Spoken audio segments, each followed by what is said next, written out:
The sun rose every morning over the red earth of Nandala village, but for Amara it carried no warmth.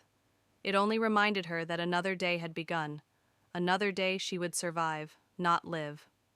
Amara was born during a drought year, when the river shrank into a thin, trembling line, and the elders whispered that the land itself was grieving.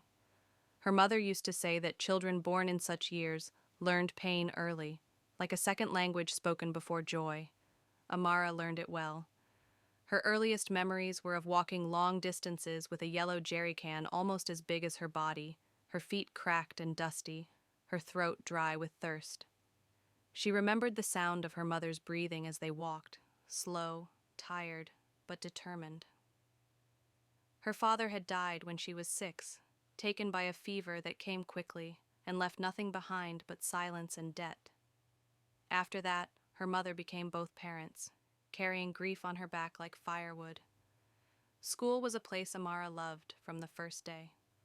The classroom was small, the walls cracked, the chalk scarce, but knowledge felt like water to her, cool, necessary, life-giving. She learned quickly, her handwriting neat, her eyes bright with questions. Her teacher once told her, "You have a mind that can travel far." Amara carried those words in her heart like a secret treasure. But dreams are fragile things in places where survival demands everything. When Amara turned 13, her mother's health began to fail. The long walks, the hunger, the years of unspoken sorrow bent her spine and weakened her lungs. Medical care was far away and expensive.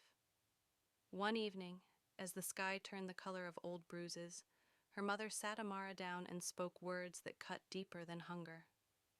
"You must stop school," she said softly. "Your brothers need to eat." Amara did not cry at first.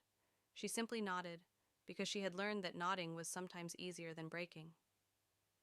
That night, she lay awake listening to the insects and the distant cries of animals, holding her schoolbooks to her chest, as if they might disappear by morning. When she finally cried, she did so silently, so her brothers would not hear. From that day, Amara's life narrowed. She worked in the fields, bending under the sun, her hands roughened by soil and thorns. She sold vegetables at the roadside, smiling politely at passing strangers who never asked her name. Each coin she earned felt heavy, as if it carried the weight of her unfinished dreams. When her mother died 2 years later, Amara became something like a shadow, present but unseen. She was 15, yet the village women spoke to her as if she were already old. Responsibility settled on her shoulders without ceremony.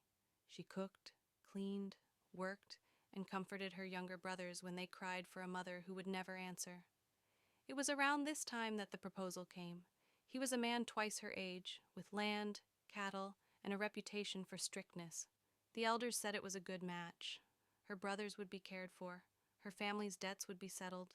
In a world that measured worth by survival, it was considered kindness. Amara's voice was not asked for. On the night before her marriage, she sat outside her mother's old hut and spoke to the stars.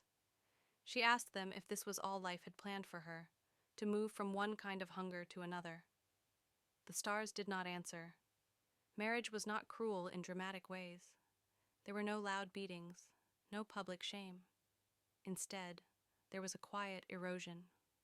Her husband spoke little, expected much, and saw her more as a function than a person. She woke before dawn and slept after midnight. Her body became tired in ways she did not know were possible. She gave birth to a daughter at 17.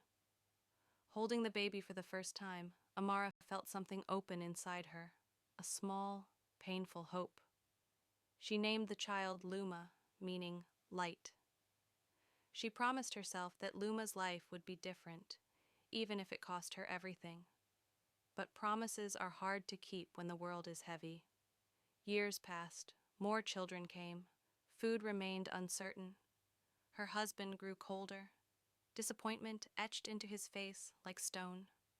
When the rains failed again, frustration turned sharp. Words became weapons. Silence became punishment. Amara learned how to disappear inside herself. She spoke less, dreamed less, hoped less. At night, when everyone slept, She sometimes touched the scar on her arm from a childhood accident and remembered a girl who once loved school, who once believed the world could be wider than her village. Then Luma fell sick. It started with a cough, then fever. Amara walked for hours to the nearest clinic, her child burning in her arms. The nurse shook her head gently. The medicine cost more than Amara had earned in months. She begged. She sold her only necklace, the one thing her mother had left her. She borrowed money she could not promise to repay.